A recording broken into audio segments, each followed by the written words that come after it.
1, 2, let's go!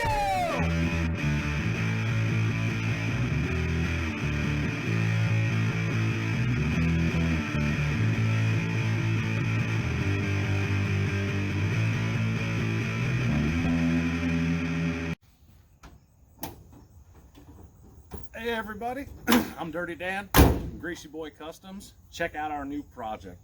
So Mike over at Appliance Boot Camp purchased this 1953 Dodge M37 to be his promotional vehicle for his company. Unfortunately, he's a busy man between holding classes online with Teachable, his YouTube channel, as well as his workshops in his facility and running his business. So he's enlisted our help to get this thing where he wants it. Now, this thing looks like it's in pretty good shape, and it is. For a vehicle that's its age, at close to 70 years old, it's in amazing condition. It runs, it drives. He drove it over here, but it's not a speed demon. This thing at 25, 30 miles an hour is about all it wants to do. The military somehow rated this at 55 miles an hour, which I don't completely believe, but I'm not old enough to have driven one of these in the military, so there you go. Now, this one is part of the batch that was produced between 1950 and 1954, around 63,000 units. This is equipped with a 6-cylinder flathead engine with a whopping 78 horsepower. Now let's come in and take a look at this engine.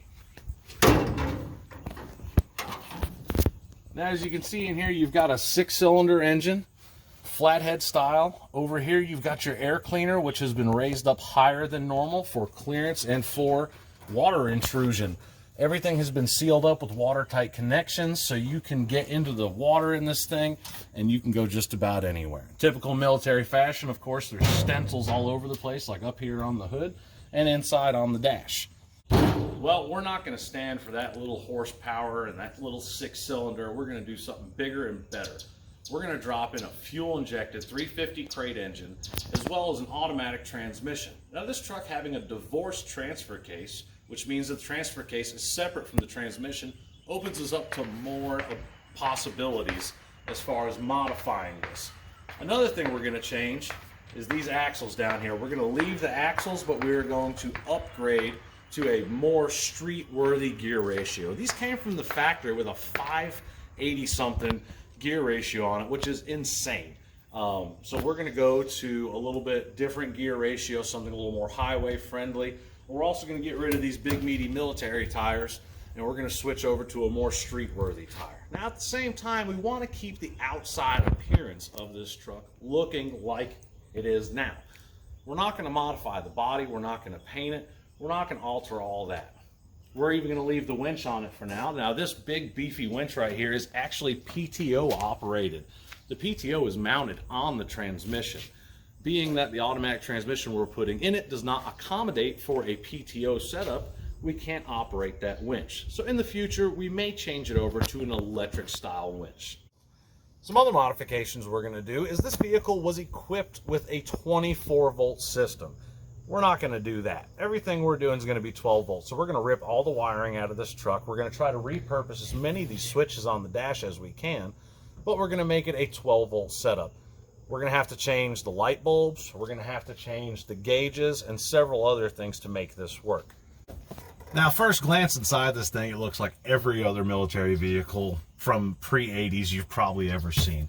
We'll take a look over at the dash first. You've got your gauge cluster. We're going to update this with newer style gauges. You've got tags and information labels and stencils everywhere, all over this thing. We're leaving all of that. We're even going to leave the levers and everything in place. We're going to leave the clutch pedal right here, but it's not going to be functional. And we're going to try to repurpose as many of these switches as we can so we can keep the same appearance. You've got pop-out windshields, which are pretty neat, even though we're going to try to put air conditioning in this thing. And you've also got your windshield wipers up here, and we're going to update those to a more modern style 12-volt setup.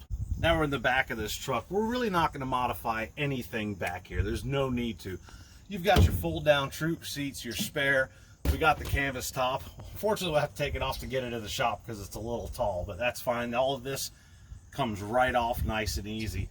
This is a really cool truck. I think Mike's going to have a lot of fun with it at his promotional events, and hopefully he has a lot of fun with it with his family as well. Maybe take it down to the beach, go cruising, hit up a couple car shows. Who knows? We're going to make this thing alive again, a functional roadworthy vehicle that he can take anywhere and use at his events. And heck, he may even have to throw some appliances in the back of here and haul them off for somebody. But we're going to make it happen.